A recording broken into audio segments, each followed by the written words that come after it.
Do you have to know it? No, you don't. But I just think it's good, like I said, just to know how these things work. So when problems arise, you know why they're happening. Careful of that. So as long as you know these things, that's all you got to worry about. So we move on to histograms now, and as I said earlier, I mentioned checking the exposure on the back of the camera. Now, the most accurate way to do this is not to look at the preview image, but to check the histogram. The preview image is basically a low resolution JPEG that the camera develops for you to view, and you know it has limited value. But if I had to make a choice of the one thing to check, it would be the histogram, because that's going to give you a lot more information about the image that you're taking.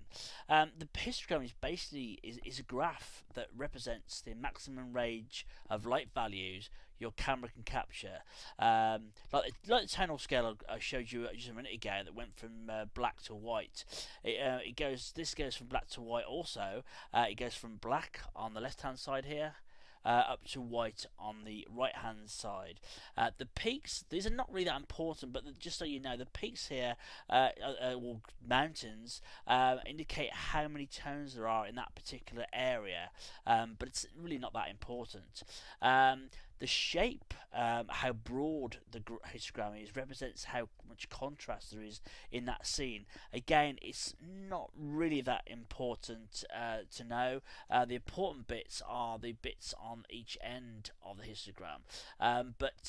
For instance, let's just go through this. A low contrast scene would be see the histogram kind of bunched up in the middle here, whereas a scene with lots of contrast, maybe a nice sunny beach. I keep mentioning beaches. Perhaps it's time for a holiday. Say it's a sunny beach where you've got bright sand and dark shadows and the sea. That may yield a histogram like this, or perhaps even broader than this, which shows that there's quite a bit of contrast in the picture. So let's show you some live examples, shall we say, real world examples of the histogram in action. Now, I mentioned the most important bit of the histogram is the ends here. Now, this is a picture I took on a snapshot I took on a beach, and back to beaches again, aren't we? It's just a fairly low contrast scene, and I just basically took some snapshots. Now this is the picture that was done at the calculated exposure reading, and by looking at the histogram here, I can see there's all the information seems to be in the middle here. The most important thing is this area on the ends are not flush against the edges here, which tells me that I've captured all the information that's in this scene. Now I want you to keep an eye on this histogram in the next few images and watch how it changes. Now remember, if it goes to the left it gets darker, if it goes to the right it gets lighter. So this is my calculated exposure. The next one, I underexposed. From the calculated exposure, I underexposed by 1 stop. Now look at the histogram. It's gone further to the left, which tells me it's got darker. However, it's not. There's a little bit of what we call clipping here, which means I'm losing a little bit of shadow detail. You see that it's a bit small, but it's going off the edge here. Now, again, keep your eye on this because it starts to get worse in a minute. In my next exposure, I underexposed by 2 stops. Now, this is when the alarm bells start to ring because okay, your preview's dark, but look at the histogram. Do you notice it's now gone off the edge? It's hit the wall, so to speak, and that tells me that I'm now clipping very important shadow detail in the image, and we can recover that in post-production, but when we darken images too much and we try and lighten them, we start to degrade the image and bring out lots of noise and artifacts, so you need to avoid underexposing your images too much.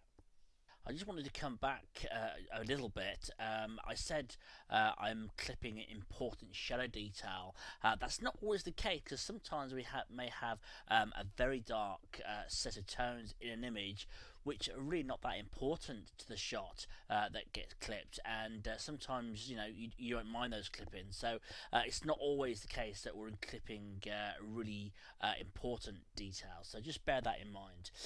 On our next image, we've gone the other way. We've actually gone overexposed. I've added an extra stop of exposure to this image. Now, bear in mind, if we look at the image here, it is quite a light image. There's quite a lot of light tones here on the beach and in the water and in the sky.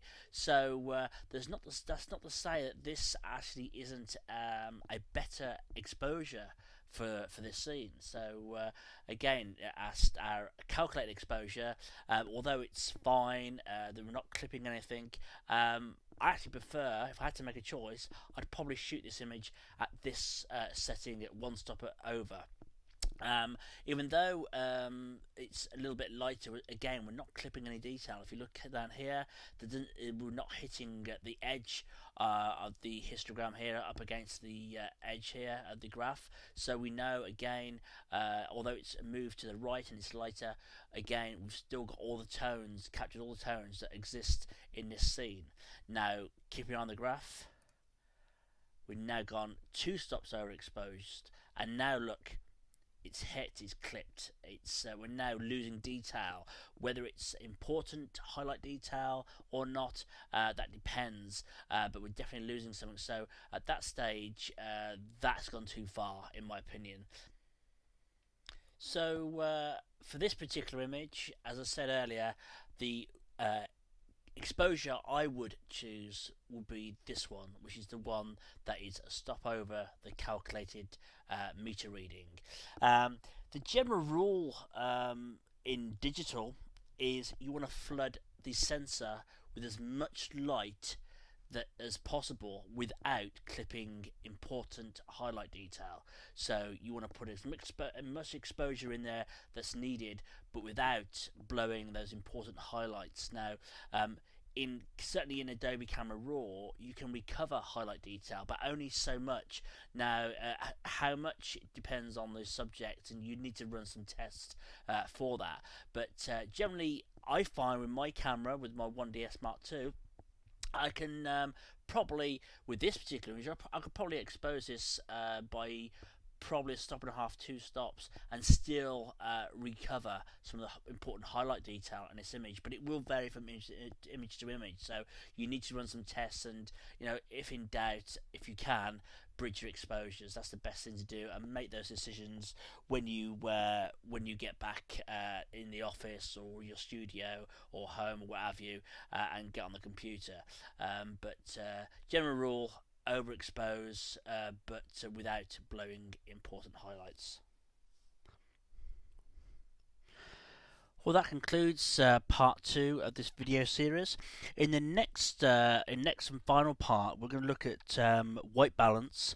We're also going to discuss file formats and the benefits of shooting RAW, which in my opinion is the only format really worth shooting. And we'll also be looking at ISO in some detail as well. So I thank you for watching, and I look forward to seeing you on the final part of this series. Cheers.